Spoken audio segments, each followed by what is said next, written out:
Assalamualaikum warahmatullahi wabarakatuh. Halo semuanya, bertemu lagi di mata kuliah Manajemen Strategi Perbankan Syariah.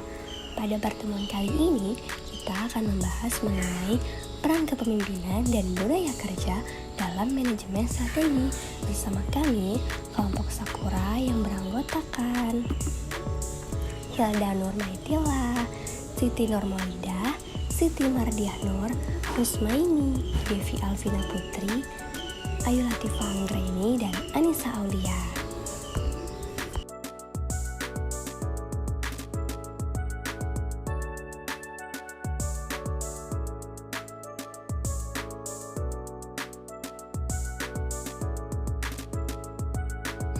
Mula-mula kita akan membahas mengenai apa itu kepemimpinan.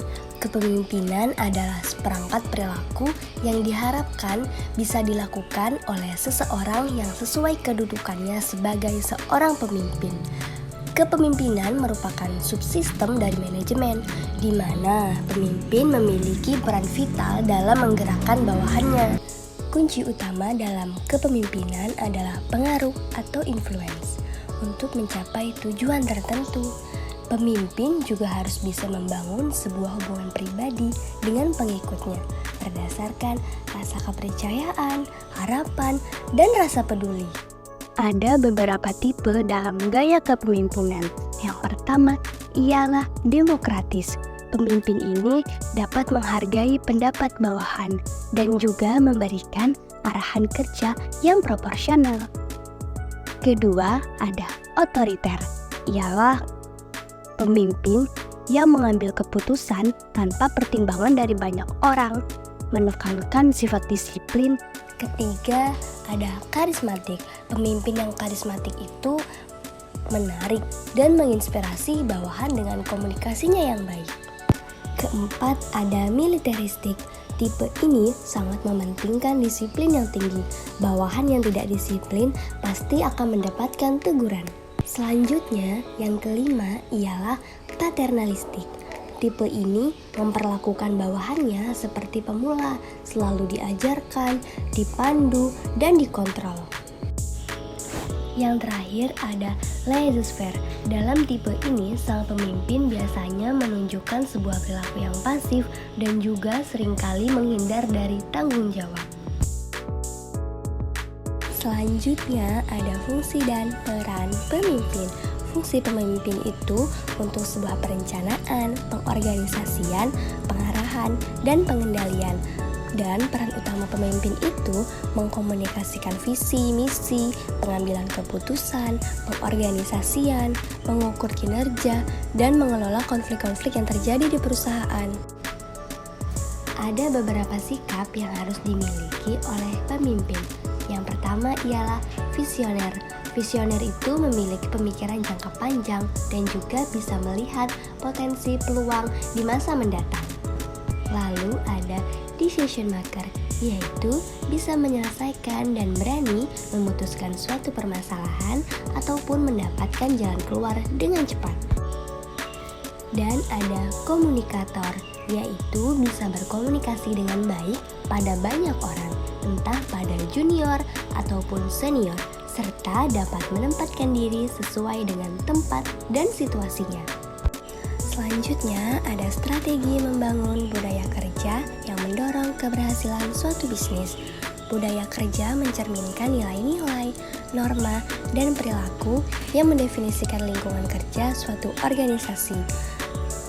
Mencakup dengan cara bagaimana anggota tim berinteraksi, berkomunikasi, serta berkolaborasi dalam mencapai sebuah tujuan bersama. Strategi yang pertama ialah pemahaman mendalam tentang tim. Kedua, komunikasi terbuka dan jelas. Ketiga, pembagian tugas yang cerdas, adil. 4. Fasilitasi kolaborasi dan inovasi.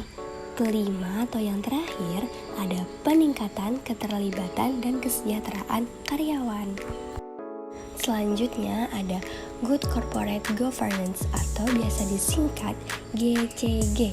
GCG itu adalah suatu sistem yang mengatur dan mengendalikan perusahaan untuk menciptakan nilai tambah atau value added bagi semua pemangku kepentingan atau stakeholder. Terdapat 5 prinsip dasar dalam GCG, yaitu yang pertama, transparansi atau keterbukaan informasi, di mana keterbukaan dalam pengambilan keputusan dan penyampaian informasi-informasi penting mengenai perusahaan. Kedua, ada akuntabilitas atau pertanggungjawaban, di mana kejelasan fungsi, struktur, sistem, dan pertanggungjawaban organ perusahaan agar pengelolaan perusahaan berjalan efektif. Ketiga, ada responsibility atau kesesuaian, kepatuhan pengelolaan perusahaan terhadap prinsip korporasi yang sehat dan peraturan perundangan yang berlaku. Keempat, ada independensi atau kemandirian, pengelolaan perusahaan secara profesional tanpa benturan kepentingan dan tekanan yang tidak sesuai dengan peraturan dan prinsip korporasi yang sehat. Dan yang terakhir atau yang kelima, ada fairness, yaitu kesetaraan dan kewajaran. Tentunya perlakuan adil dan setara dalam memenuhi hak-hak pemangku kepentingan berdasarkan perjanjian dan peraturan perundangan yang sudah berlaku. GCG merupakan elemen penting untuk mencapai perusahaan yang sehat dan berkelanjutan. Penerapan GCG yang baik dapat memberikan banyak manfaat bagi perusahaan, pemangku kepentingan, dan perekonomian secara keseluruhan loh.